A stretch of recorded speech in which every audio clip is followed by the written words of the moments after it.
Joe and I are heading out from the Jordan Lake area to Hanging Rock State Park. The roads near Hanging Rock are about as good as we've found in easy riding distance from Wake County.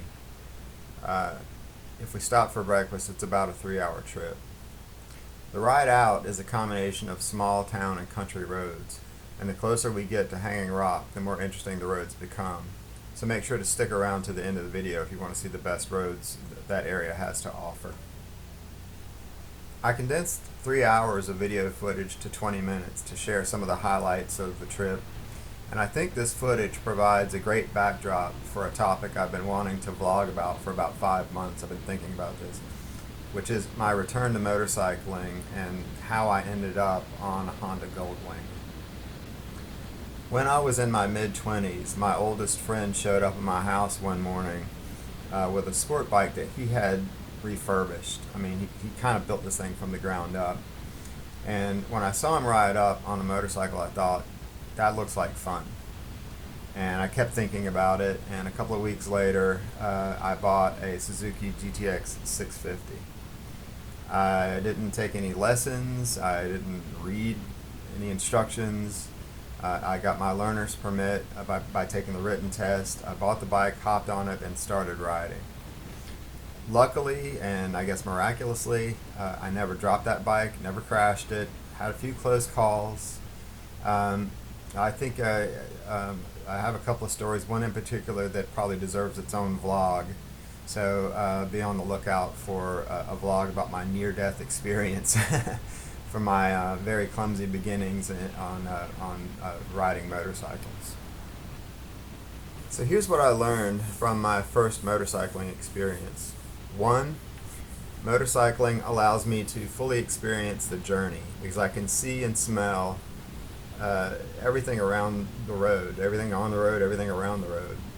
2, motorcycling is exciting and relaxing all at once, and that seems paradoxical, but it is true. It's the only experience I've found that's both relaxing and exciting simultaneously. And I also learned that sport bikes, with their aggressive riding posture, which puts a lot of weight on your wrists and your shoulders, are not fun to ride long distances.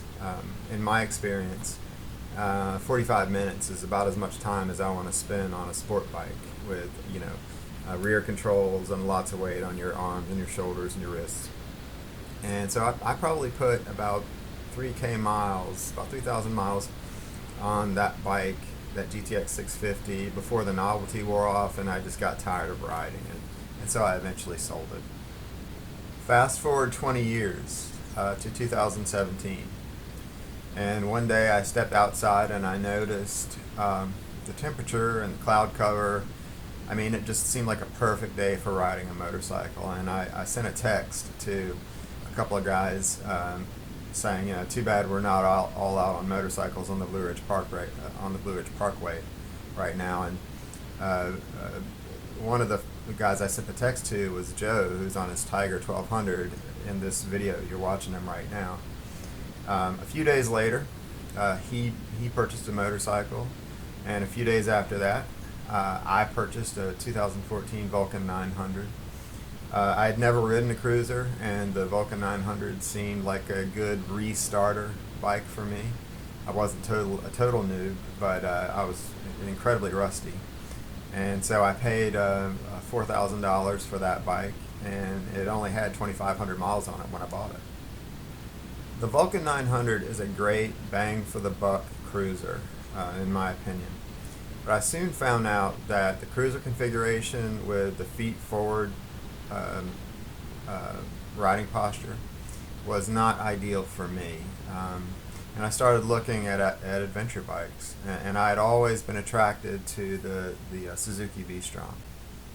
And after a bit of research, I purchased a 2018 V-Strom 1000. I had a blast putting 15,000 miles on that V-Strom, but I was always looking to upgrade it. I added heated grips, I added full luggage, various covers and protectors, engine guards, things like that. I was always looking, I was in the process of looking for a heated seat and that was going to run $600 to maybe $1,000, and I realized that I could keep adding these upgrades to the V-Strom, but it was never going to check all the boxes for me in terms of what I ultimately wanted from a motorcycle. There's no practical way to add cruise control, as far as I know, for example. I added a throttle lock, which is a big help, but that's not the same as cruise control. I also envied riders who didn't have to worry about chain maintenance.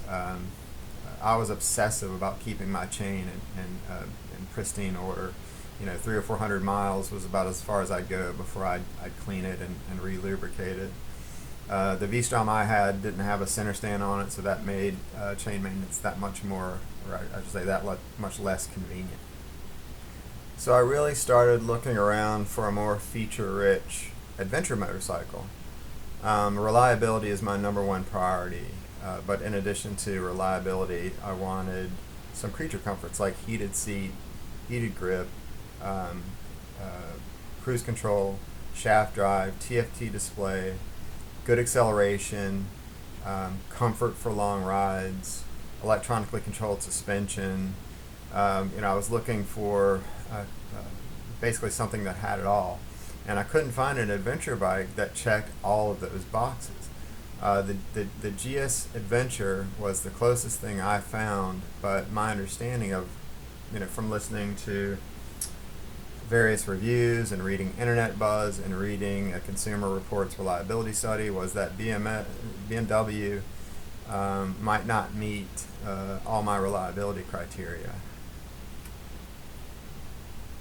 So I expanded my search and ignored the adventure bike label. And at the time, I wanted to get my wife and daughters more interested in sharing the motorcycle experience. So I had kind of a eureka moment. When I ignored the adventure bike label, and I looked for motorcycles that had all the features that I wanted, and when I looked for motorcycles that were really comfortable for the passenger, the perfect motorcycle sort of materialized as the Goldwing. The Goldwing checks all of my boxes in terms of features, and it gives me a new riding experience. I had experienced a sort of a sport platform, although GSX 650 is not much of a sports bike really. But you do get the same rear controls and the projectile-like posture. So I'd experienced that. I experienced the cruiser. I experienced the adventure bike, and so now the Goldwing was going to give me a chance to experience yet another a kind of motorcycle.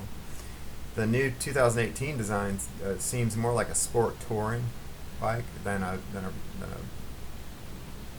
just a touring bike. But the geometry of the bike is perfect for me. I sit upright at a 90-degree angle. My knees are at a 90-degree angle. And as you can see on this video, the bike is perfectly capable, even with my sort of novice skills, of handling, these kind of twisty backcountry roads. The power is amazing. The Goldwing has a legitimate sport mode, which keeps the bike basically in the middle of its power band. I rarely use the sport bike. Sometimes I'll click it into the sport mode when I'm going to pass a car. But I generally don't use the sport mode. It's just too aggressive. It's more aggressive than I generally want to ride. It is fun. I just don't use it very often. So after 4,500 miles on this bike, I think I have some experience that I can share and maybe address some of the criticisms of the 2018 Goldwing. One of the criticisms is the seat. There's some criticism about the seat not being comfortable after 1 to 2 hours. And I rode this bike to Savannah, which is a 7-hour trip with a couple of gas station stops. I can say the seat does become uncomfortable after a couple of hours for me. But I think it's unhealthy to sit on anything more than a couple of hours. Even sitting down in our living room, it's probably not good for us to just sit there for more than a couple of hours without getting up and walking around and stretching. So, I get it. I understand that we all want to make our bikes as comfortable as possible. So I can see why aftermarket seats and modified stock seats are a thing. And I probably will look to an aftermarket seat when this seat needs to be replaced. But I really don't have any problem with the stock seat, given the kind of riding I do, where I'm going to get off the bike and top off the fuel after a couple of hours anyway, probably. The luggage gets a bad rap on this bike. Most of the reviews I saw, they talked about not being able to put the helmet in the top case. Okay, I also cannot put my helmet in the top case. And I just kind of accept that. I just don't think about it anymore. Honda provides a locking latch that you can insert through your D-rings and kind of click into a locking mechanism. Sometimes I'll use that latch. Sometimes I'll use a steel cable I bought to run through my full face helmet, and I'll just stick the loop of the steel cable through that same locking mechanism that the latch goes into. It doesn't even occur to me to think about not being able to put my helmet in the top case anymore. I'm always using the top case for various cargo or groceries or whatever, so it doesn't bother me that I'm not putting my helmet there. What I do focus on with the luggage is the convenience of not having to manually lock and unlock the luggage. It's all based on proximity to the fob. So if your fob is on and you're close to the Goldwing, all your luggage is just automatically accessible. You're not having to fiddle with keys. And when you walk away from the Goldwing, it all locks. And as far as I could tell, that functionality is perfect. The 1.0-ness is something you hear a few complaints about in the forums and on reviews. The 2018-19 is a redesign, and people have noticed glitches, though I have not heard of any major issues that caused serious problems or anything that wasn't covered under warranty. It took me a while to get CarPlay to work consistently. I have to wait. The issue is you have to wait a good while after connecting. Well, I should say I have to wait a good while after connecting my Bluetooth communications to the bike before I plug the phone in. If I plug the phone in too soon, the CarPlay doesn't work. If I wait and hear 2 beeps and then plug the phone in, the CarPlay works perfectly and consistently. Sometimes I have to unlock the phone to re-enable peripheral devices, and then CarPlay will launch. So there's still some imperfection to the CarPlay interface, but for the most part, it works perfectly for me now that I know the ritual I have to go through to make it work consistently. I'm still mastering the DCT after all this time. Although I was able to hop on the bike and ride it and enjoy it without any instruction from the very beginning, it's very intuitive. So I was able to ride the DCT with no problem, but I noticed, as I've seen mentioned in some reviews and I've seen mentioned in some forums, that sometimes the DCT can be a little grabby. In my experience, what I've come to understand is the DCT responds to the throttle input, or at least my throttle input on my bike, very well. If I'm nuanced and careful with my throttle input, the DCT responds extremely smoothly for me. I mean, it's almost as smooth as the automatic transmission in a car. But it has taken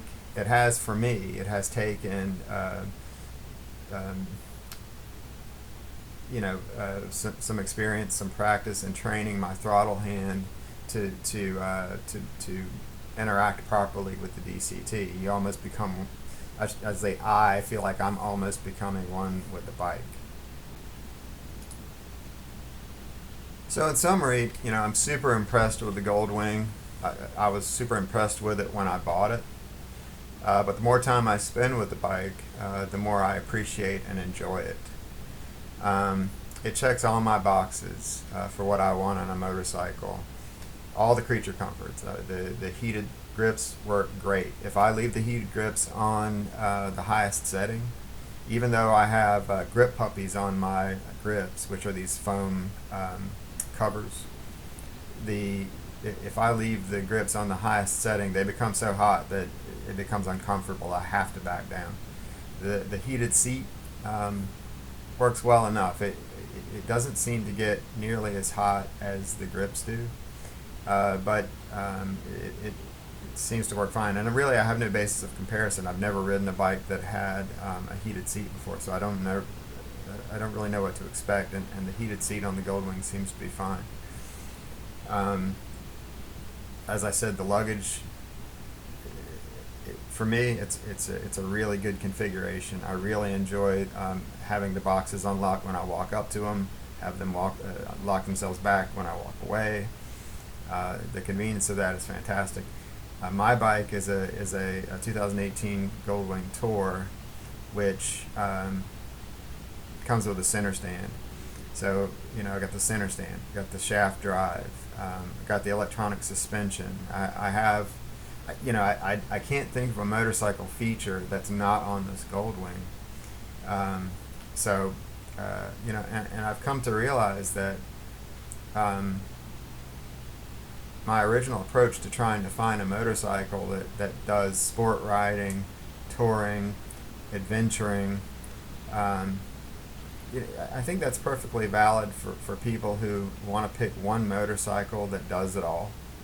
And I think my V-Strom was a really great sort of jack-of-all-trades motorcycle. But for what I do, which is 90% back roads, highways, and interstate, as far as I can tell, there is no bike that would be better for me than the Honda Goldwing. I hope you've enjoyed watching this video footage of our motorcycle ride out to Hanging Rock. And these roads are fantastic. I imagine we're going to be spending a lot of time on the roads between the Raleigh-Durham area and the Hanging Rock State Park. It's tough to find better roads in our proximity. I hope you've enjoyed listening to some of my thoughts on my motorcycling journey from the sport bike platform, sort of dabbling in cruisers for a while, moving to the adventure bike platform, and then ultimately deciding on the touring platform and the Honda Goldwing. If you have a different opinion, or even the same opinion, I'd like to read your comments in the comments section. If you liked the video, please give it a thumbs up. Thanks again for watching.